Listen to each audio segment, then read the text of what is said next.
Estamos orando e confiando nisso. Eu quero orar antes da gente começar a conversar e vou fazer uma oração, então, para a gente poder começar, tá bom? Deus, nós te agradecemos por este momento que foi separado pelo Senhor para nós e nós te pedimos que o Senhor nos ensine, que o teu Espírito traga luz para os nossos corações, que o Senhor mesmo molde o nosso caráter, que o Senhor molde os nossos corações e o nosso viver ao teu padrão. Nós te agradecemos e pedimos que seja o Senhor a falar conosco, o Senhor a nos ensinar. Em nome de Jesus, amém. Bom, a Ju, quando ela me pediu para falar sobre isso, ela foi bem clara. Ela falou assim, eu queria te fazer um desafio. Não era um convite, é um desafio. Porque, de fato, é um desafio, né? Falar sobre contentamento. Primeiro porque é um tema que é muito extenso, amplo, profundo. Segundo porque o outro desafio era falar sobre isso em 30 minutos. Então, é um desafio mesmo. E, por outro motivo, é que contentamento é uma coisa que a gente não nasce com. É uma coisa que a gente luta. Eu ainda brinquei com ela uns 2 dias depois. Eu falei assim, olha só, tô achando que você chamou a pessoa errada para falar sobre isso, porque eu estou me debatendo aqui com esse problema. Deus, a gente vai se preparando para falar sobre essas coisas e Deus vai revelando para a gente onde é que a gente está. E eu falei para ela, olha, eu queria te dizer que eu estou aqui afundada numa lama de descontentamento e eu acho que você escolheu a pessoa errada para falar sobre isso. Mas é nesse sentido também que eu quero dizer para vocês que eu não sou uma palestrante e eu não estou vindo aqui ensinar nada para vocês, eu estou apenas aqui, como eu disse, muito sinceramente no grupo, na humildade de quem está aprendendo ainda, de quem está apanhando para aprender. Eu vou falar sobre isso, nós vamos trabalhar um pouquinho, então eu não vou dar um estudo sobre isso, a gente vai falar de uma maneira bem, talvez introdutória sobre isso, mas no final eu vou indicar alguns materiais, caso vocês queiram se aprofundar, ou se de repente for de interesse da gente fazer isso juntas, enfim. Mas a gente vai trabalhar muito mais a parte do conceito e do que a Bíblia traz para a gente sobre isso. Se vocês estiverem com a Bíblia e puderem, eu queria que a gente abrisse em Filipenses, no capítulo 4, e a gente vai falar um pouquinho entre os versículos 10 e 13. Provavelmente um texto conhecido da maioria de nós, né? Então, a gente vai trabalhar um pouquinho no onde está o contentamento, o que é contentamento, o que não é contentamento. A gente vai mexer um pouquinho nessa parte mais conceitual e trazer isso para a gente aplicar nas nossas vidas, né? Bom, Filipenses 4, então, de 10 a 13. Fiquei muito alegre no Senhor, porque agora, uma vez mais, renasceu o cuidado que vocês têm por mim. Na verdade, vocês já tinham esse cuidado antes, só que lhes faltava oportunidade. Digo isso não porque esteja necessitado, porque aprendi a viver contente em toda e qualquer situação. Sei o que é passar necessidade e sei também o que é ter em abundância. Aprendi o segredo de toda e qualquer circunstância, tanto de estar alimentado como de ter fome, tanto de ter em abundância como de passar necessidade. Tudo posso naquele que me fortalece. Essa carta eu vou dar um contexto para vocês um pouquinho, bem rapidinho dessa carta. Essa carta Paulo escreve aos Filipenses. Bom, Filipos é uma cidade que era uma colônia romana que ficava na Macedônia. E foi lá que Paulo fundou a primeira igreja na Europa. Ele tinha uma relação especial com essa igreja. Eles sempre sustentavam Paulo, era uma igreja que estava sempre por perto. Foi em Filipos também, né, que Paulo fez das suas primeiras viagens, que teve aquele episódio com Silas, que eles foram presos, cantaram, e a carceragem se abriu, o carcereiro se converteu. Essa igreja, essas pessoas eram pessoas muito importantes e elas estavam sempre dando apoio para Paulo durante o seu ministério, especialmente apoio material mesmo, sustento para ele. E nesse momento que Paulo escreve essa carta, ele estava preso, ele estava escrevendo essa carta da prisão. Então vamos ter isso em mente, que ele não estava sentado no conforto do sofá da sua casa, tuitando sobre contentamento, sobre saber o que é estar contente em toda e qualquer situação. Ele estava na prisão escrevendo. E aí ele escreve com a motivação de agradecer o sustento que os filipenses mandaram para ele, e já faziam isso, e também com a intenção de fazê-los, de incentivá-los no crescimento deles na fé. Bom, talvez a gente precise saber um pouco melhor o que é, então, o que é contentamento, né? Aonde que isso se encaixa. Eu vou fazer o caminho inverso, vou falar primeiro, então, o que não é contentamento, porque a gente confunde algumas coisas às vezes, né? Então, o que não é contentamento? Contentamento não é conformismo, não é, eu tô aqui, então tá bom, né? Fazer o quê? É o que tem para hoje. Isso não é contentamento. Contentamento não é um incentivo à preguiça, não é tipo, mas eu tenho esse emprego que me paga esse salário, então tudo bem, né? Pelo menos tenho salário, né? Contentamento não é pelo menos. O contentamento não é um sentimento, não é uma coisa que você, não é, a gente gosta, né, dessas emoções, dessa coisa, tô sentindo uma alegria, senti a presença de Deus, senti. Contentamento não é um sentimento, não é uma sensação. Contentamento também não é uma indiferença, contentamento não é reprimir emoções e sentimentos, quaisquer que sejam. Contentamento não é pensamento positivo, não é pensar de, mas vai dar tudo certo, né? Vamos pensar que vai ficar melhor, que vai passar. Contentamento também não é isso. Contentamento não é um comportamento ou alguma coisa que vem de fora para dentro. E comportamento não é um dom especial que alguns têm. Contentamento não é uma mágica, não é uma unção, uma coisa que a gente recebe num passe de mágica, e não é só para alguns. Então, agora a gente sabendo o que não é contentamento, a gente pode chegar no que é contentamento. E aí, tem um montão de gente que escreve sobre isso, e você vai ter um monte de tipo de conceitos. Eu vou usar o conceito desse livro, que eu recomendo muito, muito a leitura. Vale ter, ler, reler, riscar, ler de novo. E é o livro que se chama Contentamento, da Nancy Wilson. E o conceito que ela dá é bem simples. O conceito dela é: contentamento é uma profunda satisfação na vontade de Deus. E aí eu fico pensando, quando eu vi isso a primeira vez, eu fiquei pensando o que seria uma profunda satisfação. E a imagem que me vem à mente, que ilustra, que poderia ilustrar isso, vocês já viram um bebê quando ele termina de mamar? Ele vem desesperado para mamar, está com fome, ele termina, quando ele mama, e ele fica satisfeito, eles caem num sono que você pega o bracinho assim, o braço solta, não tem barulho que acorde essas crianças, você olha para o rostinho deles, eles estão dormindo, às vezes eles dão até um sorrisinho dormindo, é uma satisfação profunda, não tem nada que vá tirar aquela criança daquela condição, a não ser daqui umas horas, quando a fome voltar.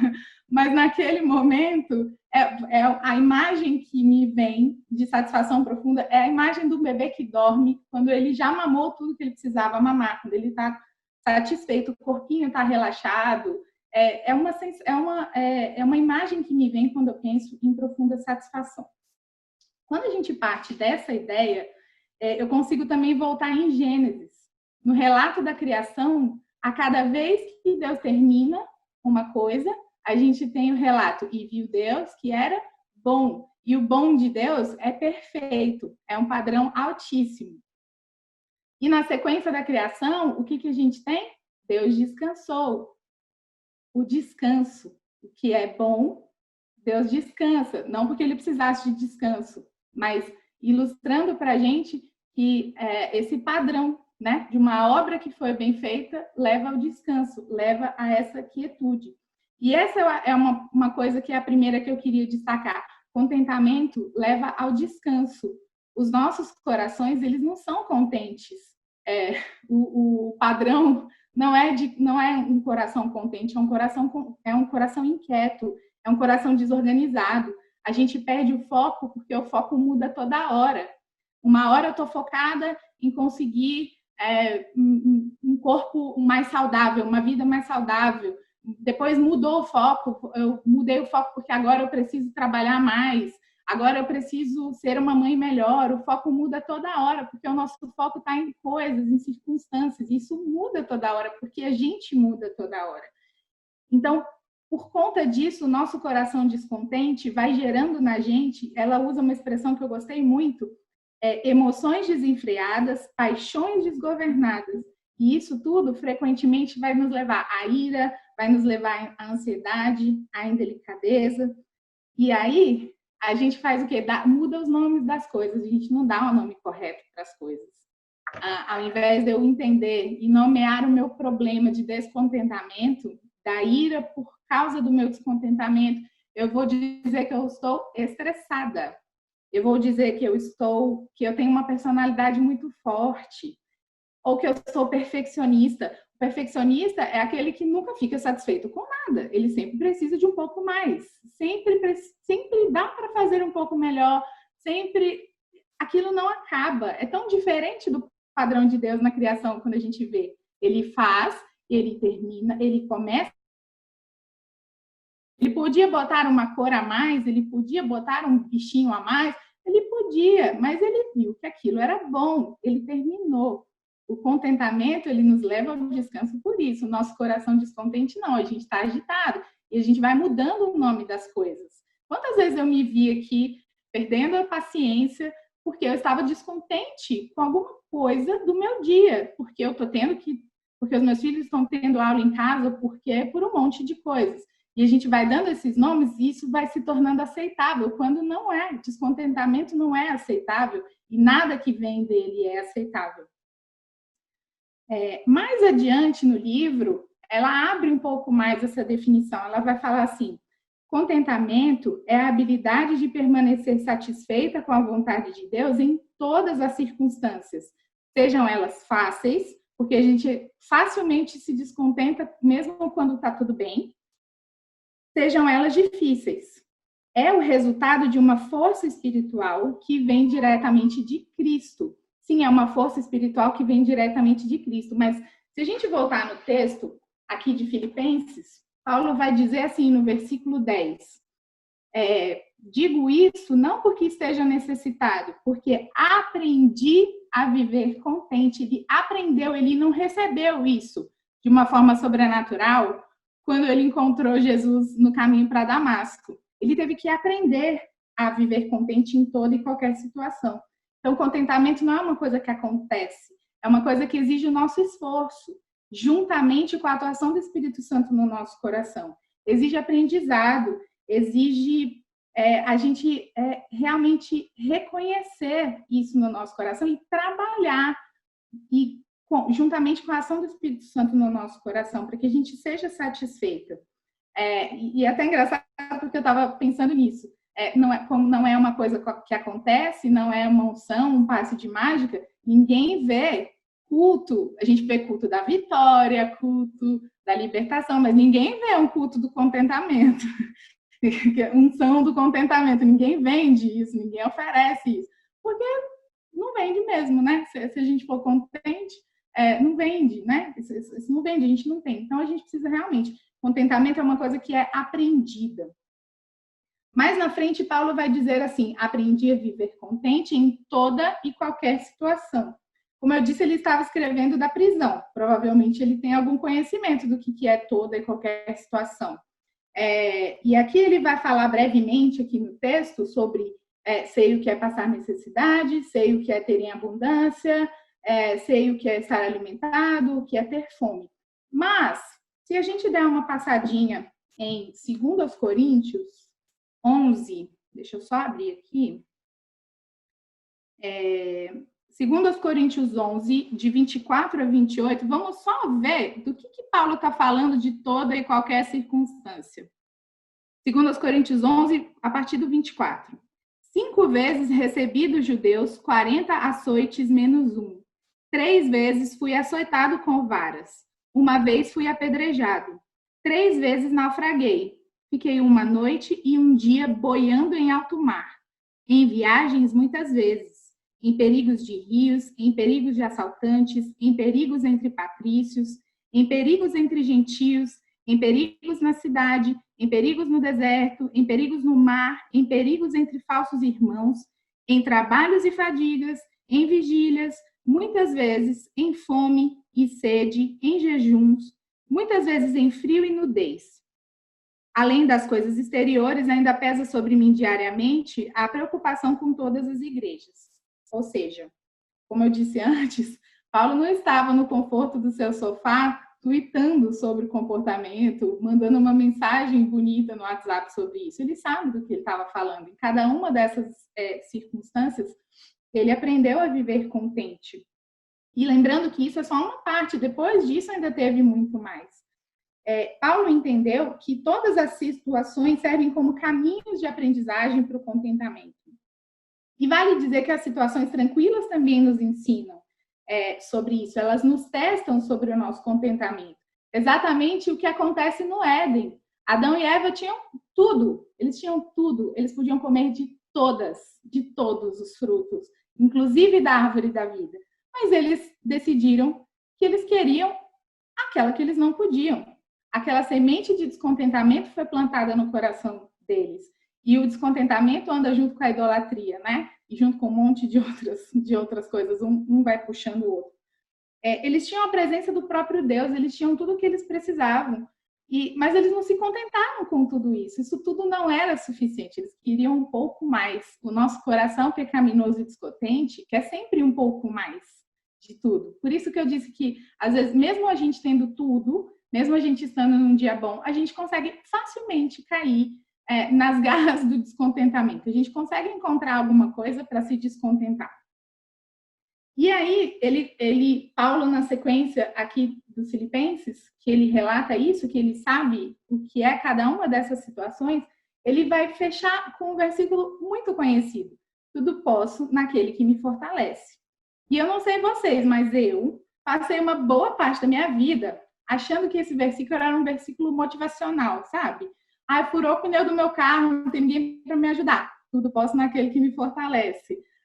Nossa, eu preciso passar numa prova difícil. Tudo posso naquele que me fortalece. Mas eu não sei se você tinha essa impressão. Eu quero frustrar isso aqui agora para você. Não é isso que esse texto está dizendo. É justamente o contrário. Paulo fecha essa ideia de que ele pode passar por todas as circunstâncias, porque em Cristo ele pode ser satisfeito e contente, porque nesse caminho de aprendizado, de contentamento. Esse contexto vai trazer isso para a gente, né? O Paulo quer dizer isso para a gente pode ser contente em todas as situações. E como isso é difícil, e como a gente está aprendendo sobre isso nesse momento, não é? De tanta privação, de tanta mudança, de tanta coisa, a gente pode ser satisfeito em todas as coisas, porque se Deus nos colocou as situações que Deus nos coloca são assim para nos ensinar. Ele tem um plano perfeito para nós. Entendendo que a soberana vontade de Deus é perfeita, ainda que ela não seja como eu gosto. Quando a gente olha para Jesus no Monte das Oliveiras, perto da sua prisão, do seu julgamento e crucificação, Jesus estava em agonia e ele chega a pedir ao Pai: Pai, passa de mim esse cálice, se for possível, o cálice da ira que ia cair sobre ele. Ele pede: Pai, se for possível, passa de mim o cálice. Mas ele não para aí, ele fala: mas se for da tua vontade, se não for, contudo, não se faça o que eu quero, se faça a tua vontade. E a vontade de Deus é feita, e a gente vê Jesus caminhando em direção à morte, com um coração satisfeito, certamente. Por isso que eu digo que não é algo externo. Dificilmente eu consigo imaginar Jesus, numa situação como essa, dizendo que, tudo bem, né? O jogo do contente, daquela história da Poliana. Mas o coração dele estava satisfeito, certamente, porque ele sabia que estava cumprindo a vontade de Deus, conhecia a vontade de Deus e sabia que estava cumprindo a vontade de Deus. Paulo, depois de tudo isso que ele fala, ele enfrenta o espinho na carne. A gente não sabe o que era o espinho na carne, mas a gente sabe que era uma coisa que atormentava Paulo. E Paulo pede a Deus 3 vezes para Deus tirar, e o que Deus responde para ele? A minha graça é suficiente para você. O meu poder se aperfeiçoa na fraqueza. Deus não tirou. Paulo aprendeu a ser contente com o espinho na carne. Então, se Paulo pôde aprender a ser satisfeito, nós todos podemos, porque ele não tem nada de muito sobrenatural que a gente não tenha. Nós temos o Espírito Santo em nós que nos ensina, nós temos a palavra de Deus que nos mostra quem Deus é, e aqui se revela a vontade de Deus. Então, eu consigo entender que tudo que Deus faz, e eu estando na vontade de Deus, eu posso ser contente. E tem uma coisa bem legal, estou finalizando já, que ela fala no livro uma coisa que eu quero ler, porque foi um trecho que me chamou bastante atenção. Ela fala assim: o contentamento não é opcional, ele é um requisito. A gente não tem essa opção de não ser contente. Não dá para mim, realmente isso eu não sou assim, para mim realmente isso não dá. O contentamento é um requisito, mas não é um requisito severo, pois contentamento traz paz e aquieta o nosso coração no meio das adversidades. Ele vem quando exercitamos o controle que nos é dado por Deus sobre o nosso próprio espírito. Nós aquietamos nosso coração, nós nos submetemos ao nosso Pai, nos livramos de nossas exigências, do mau temperamento, da inveja e da ingratidão. E quando nos recusamos a dar lugar a essas coisas, vemos que a alegria da nossa salvação retorna. Podemos andar em quietude e confiança. Então, como eu disse, eu queria dar só uma passada bem rapidinho sobre esse assunto, mas o meu desejo é que isso seja uma faísca nos nossos corações, para que a gente busque saber mais, para que a gente busque aprender a ser contente em todas as coisas, para que a gente busque ter corações contentes. E outra coisa que ela fala que eu achei muito legal, que eu tenho tentado lembrar, para que a gente aprenda a ler com os olhos da fé a história que Deus está escrevendo. Que a gente possa aprender a ver a providência de Deus em todas as coisas, seja nas coisas simples, ordinárias do dia a dia, quanto nos dias difíceis, nas dificuldades, que a gente aprenda a olhar para aquele que não muda, colocar o nosso coração naquele que não muda, que é Deus, aquele que não varia com as circunstâncias, e não colocar o nosso coração nas circunstâncias que mudam, em pessoas que nos decepcionam, e só assim nós poderemos aprender a ser contentes. E a minha oração é que a gente consiga, nós juntos, porque eu também não cheguei lá, que a gente consiga fitar os olhos em Cristo e buscar aprender a ser contentes, porque Ele nos fortalece nessa missão. Amém?